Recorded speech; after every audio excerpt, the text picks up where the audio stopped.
जो विष्णु के निष्काम भक्त होते हैं वो स्वर्ग, नरक, अपवर्ग यानी मोक्ष तीनों को बराबर मानते हैं। कोई फर्क नहीं पड़ता, हमको कहीं भी रख दो, क्योंकि हमको अपने सुख से मतलब ही नहीं है।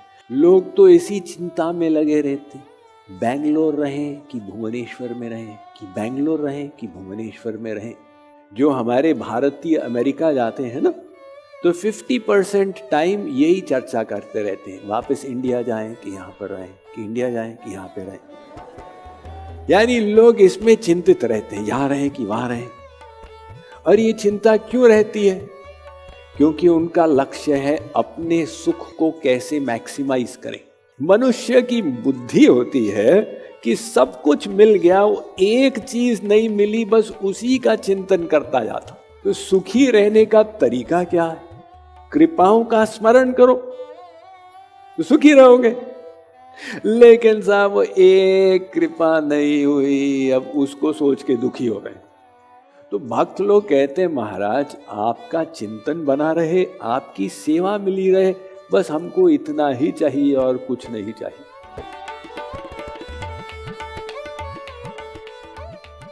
जानती पांति धनु धर्म बढ़ाई, प्रिय परिवार सदन सुखदाई।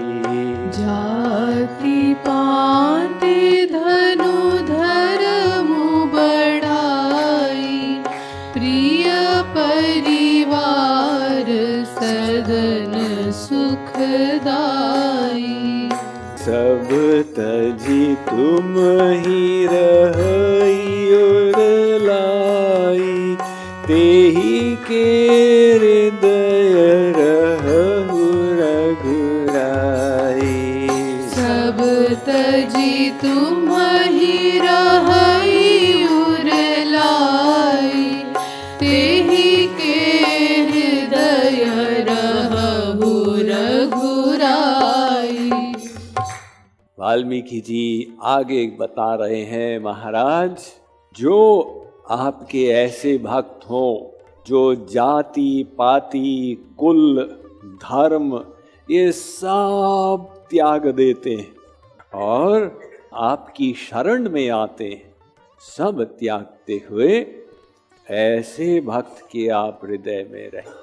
ये जाति पाति इत्यादि तो भौतिक चीजें, शरीर की उपाधियां, आत्मा की कोई जाति नहीं होती है।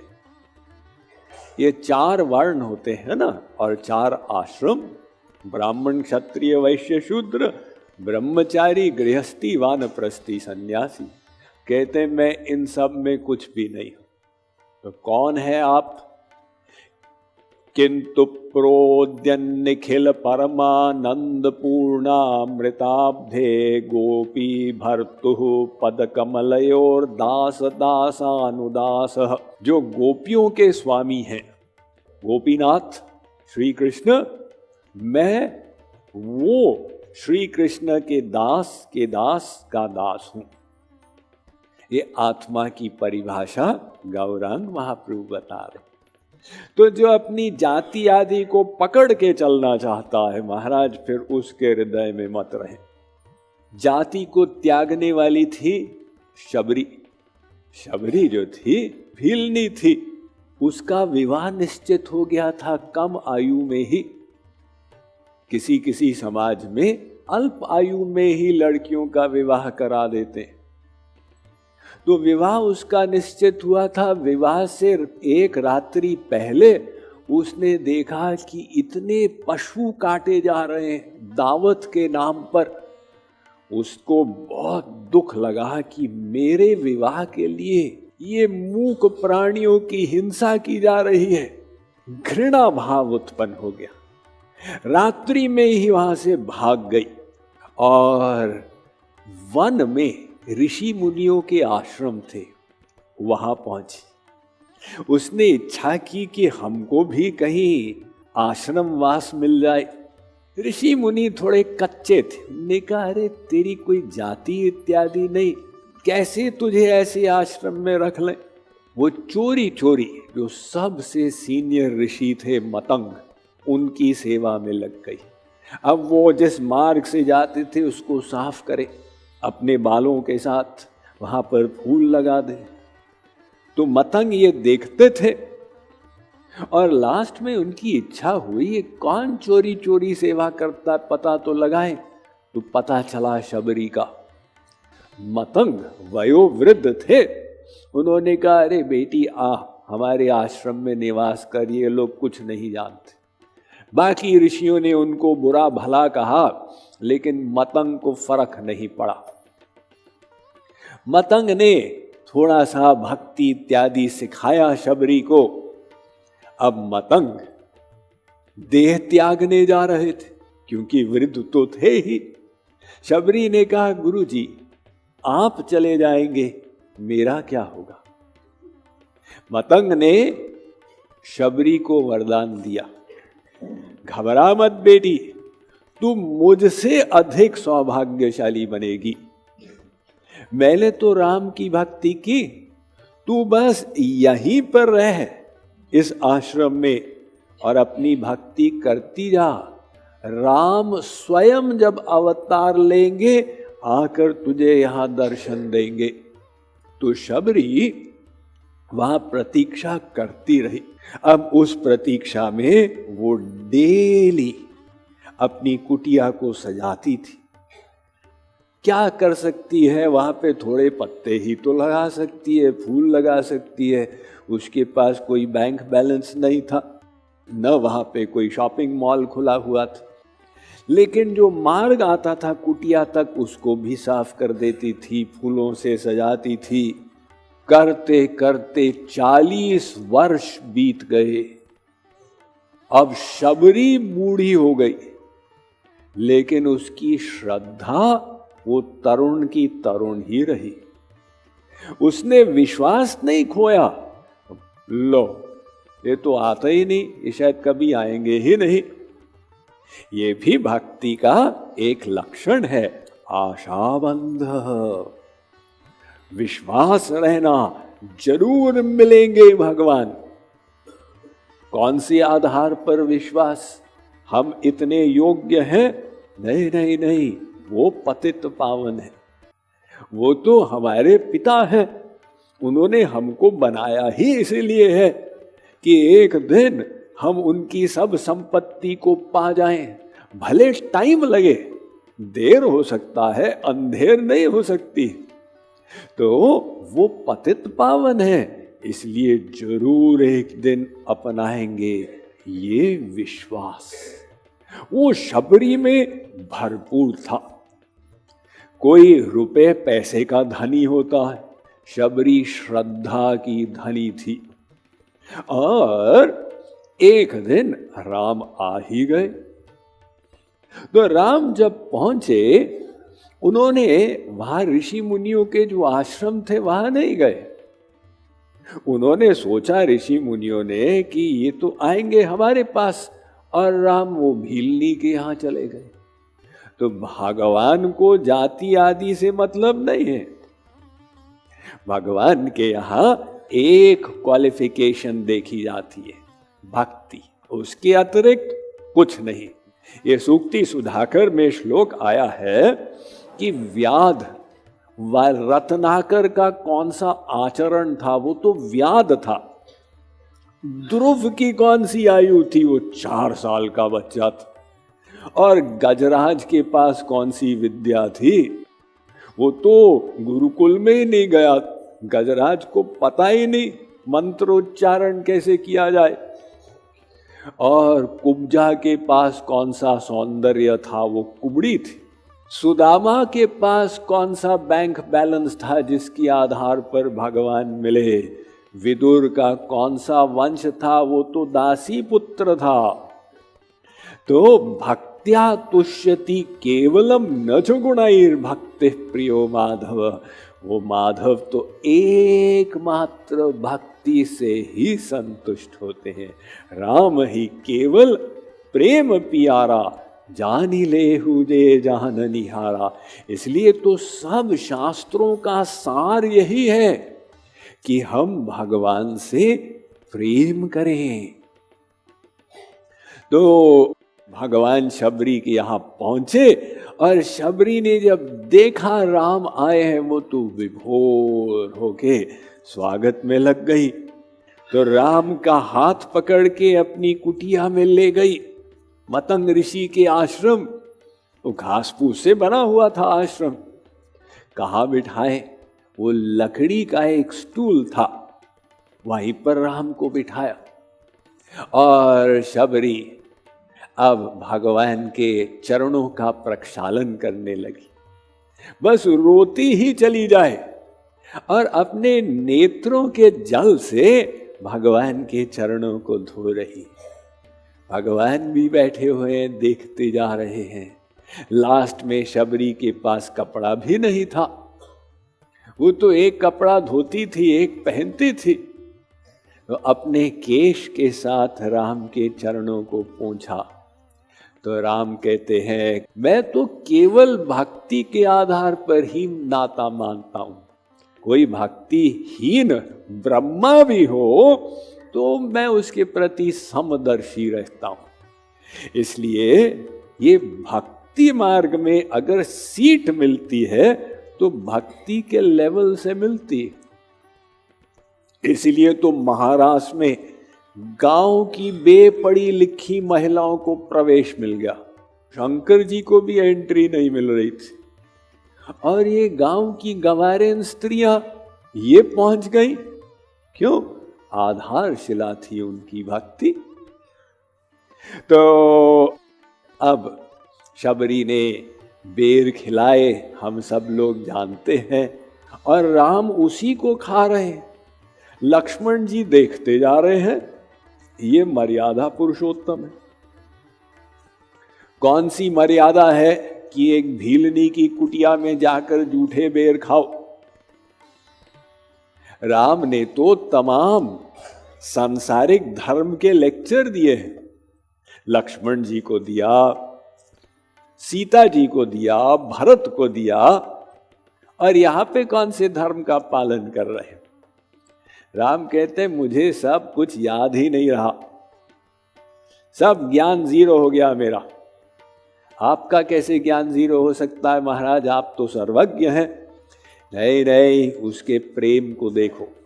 जो प्रेमा शक्ति होती है वो अधिक तीव्र होती है। जब प्रेम का विकास होता है तो ज्ञान उसमें लीन हो जाता है। शबरी ने भगवान से भक्ति का उपदेश मांगा। राम ने शबरी को नवधा भक्ति की शिक्षा दी। और राम ने शबरी से अब पूछा कि मैं और मेरा भाई सीता को खोजते हुए यहां आए, तुम बता सकती हो वो कहां मिलेंगे? तो शबरी ने कहा, महाराज आप सब कुछ जानते ही हैं, अब मेरे मुख से आप सुनना चाहते हैं तो मैं बताती हूं। आप दक्षिण की ओर और बढ़िए तो ऋष्यमुख पर्वत पर सुग्रीव रहता है, बाली का भाई। वो वानर राज है, तो उससे आप मित्रता कीजिए और उसकी सहायता से आप जान पाएंगे कि सीता जी कहाँ है। राम ने कहा, ठीक है शबरी, फिर बाय बाय, मैं चलता हूं। शबरी ने कहा, महाराज सॉरी, मैं आपको नहीं जाने दूंगी। 40 साल मैंने आपकी वेट की, अब आप कहते हैं मैं चलता हूं, फिर 40 साल के बाद आएंगे।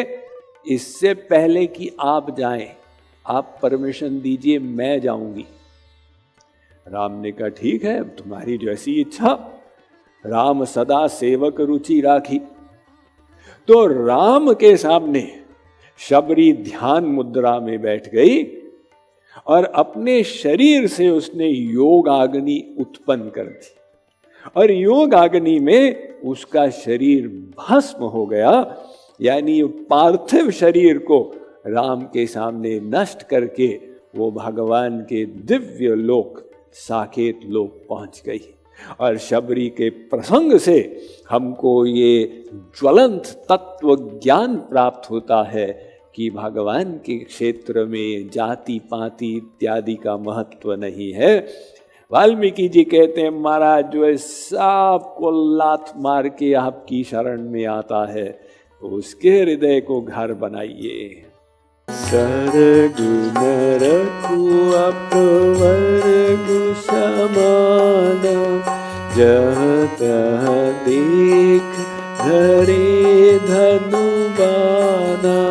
सरगुण रखु अपवर्गु समाना, जहाँ तहाँ देख धरे धनुबाना।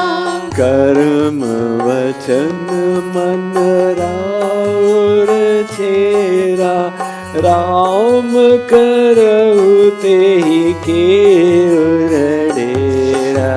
कर्म वचन मन राउर चेरा, राम करहु तेहि केउर डेरा।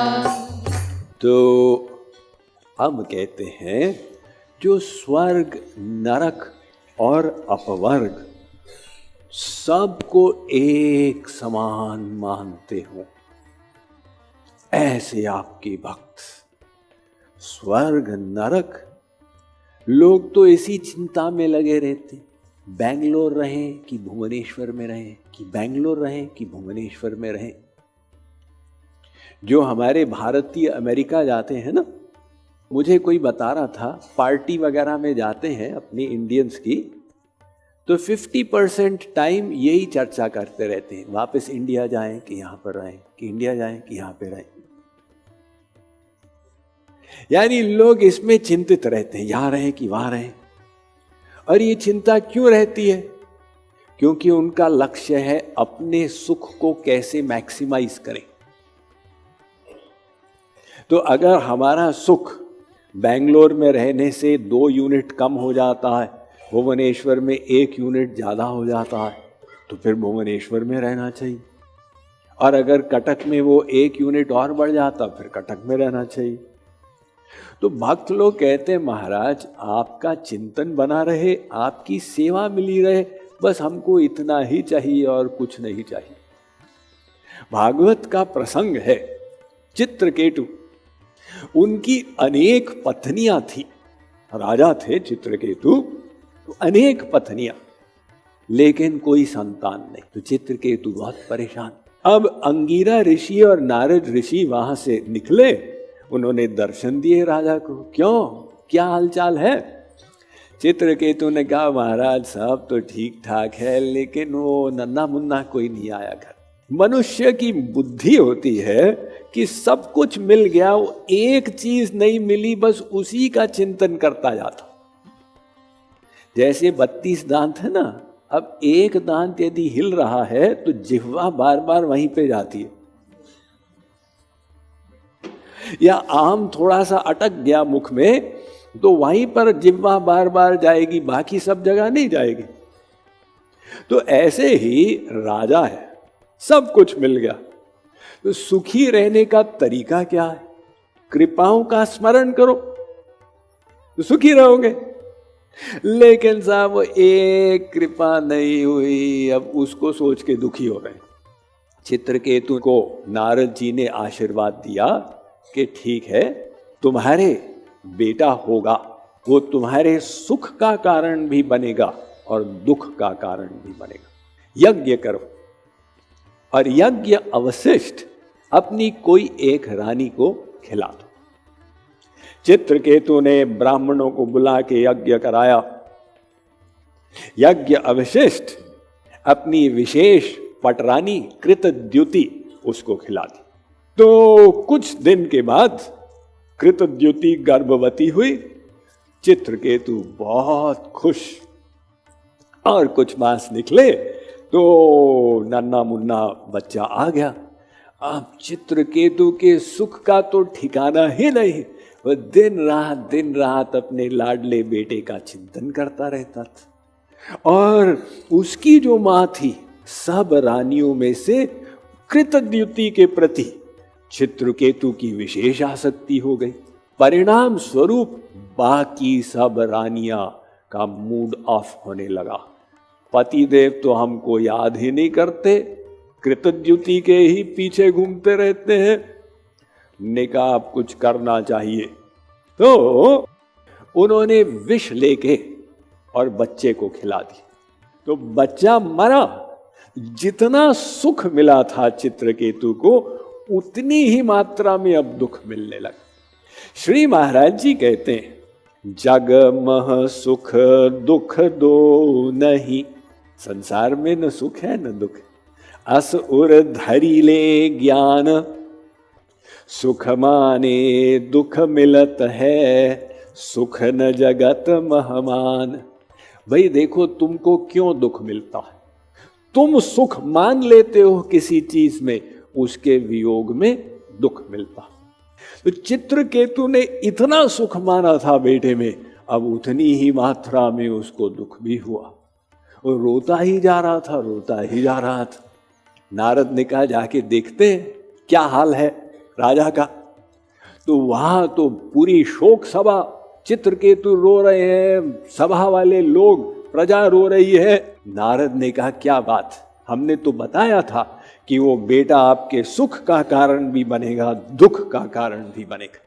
चित्रकेतु ने कहा महाराज आप तो समर्थ हैं, राम भगत का करी न सका ही, आप मेरे बेटे को वापस बुलाइए। नारद जी ने कहा भगवान से प्रार्थना करते हैं। तो आकाश में स्थित एक आवाज सुनाई दी। अब वो आत्मा थी, शरीर तो वहां पड़ा हुआ था। चित्रकेतु भागा, बेटा बेटा बेटा। वो आत्मा ने कहा किसको बेटा बोल रहे हो? तू तो मेरा बेटा है ना। आत्मा ने कहा बेटा वो शरीर था, वहां पे पड़ा हुआ है, उसका चाहे आचार डालो, चाहे कुछ करना है करो। मैं तुम्हारा बेटा नहीं हूं, मैं तो पूर्व जन्म में तुम्हारा दुश्मन था, हिसाब चुकाने के लिए आया हुआ था।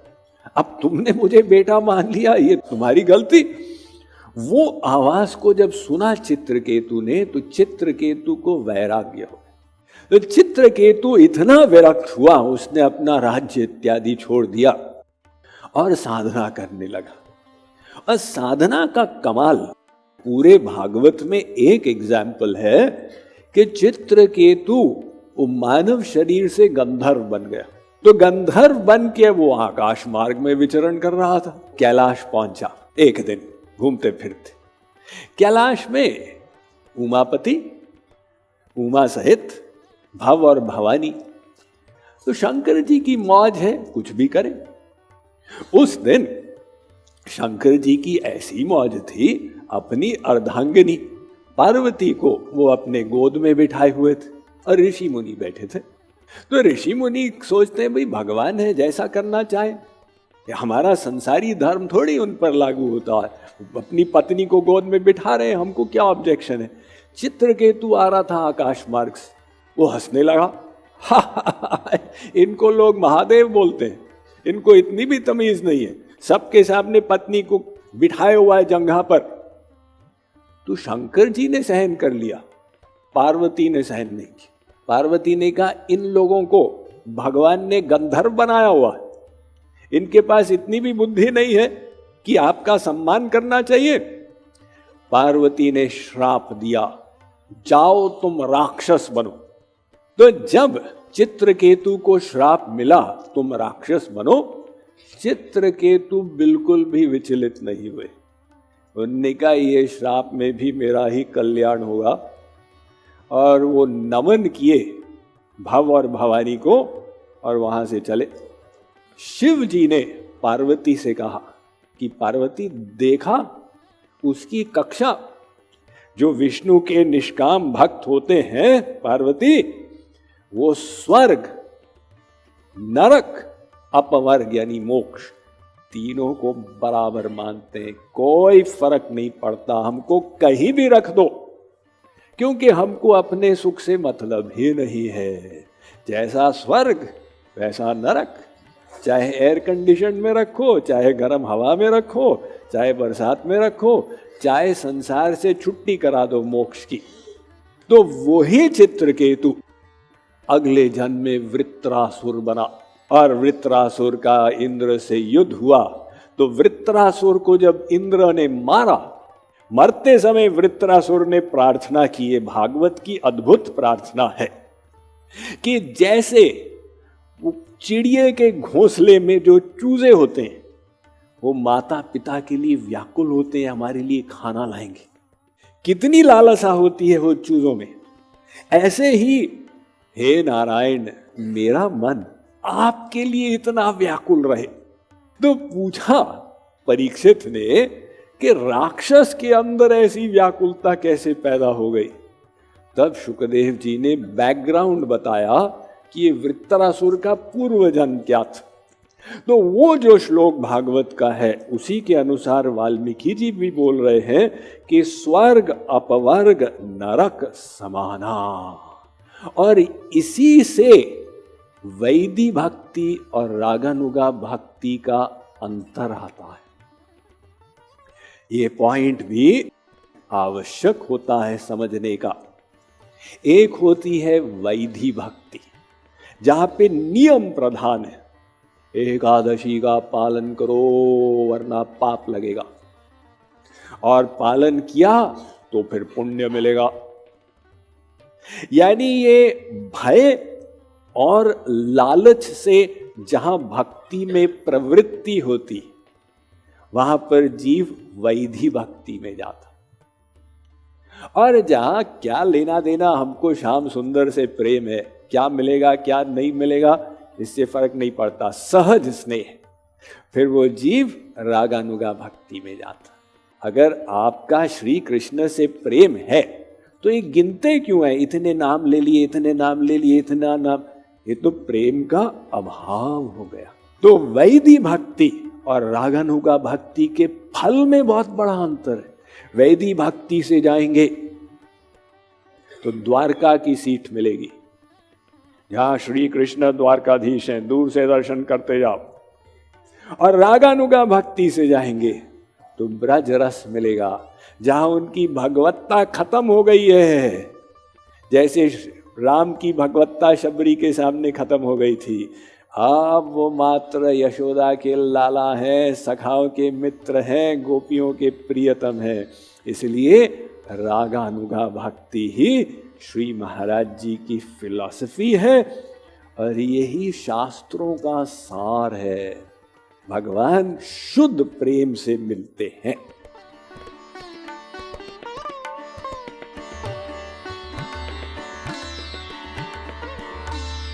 Mind management, life transformation, power of thoughts आदि प्रेरणादायक एवं आध्यात्मिक वीडियोस के लिए सब्सक्राइब करें स्वामी मुकुंदानंद हिंदी यूट्यूब चैनल को, और बेल आइकन को अवश्य दबाएं ताकि आपको ये वीडियोस मिले सबसे पहले।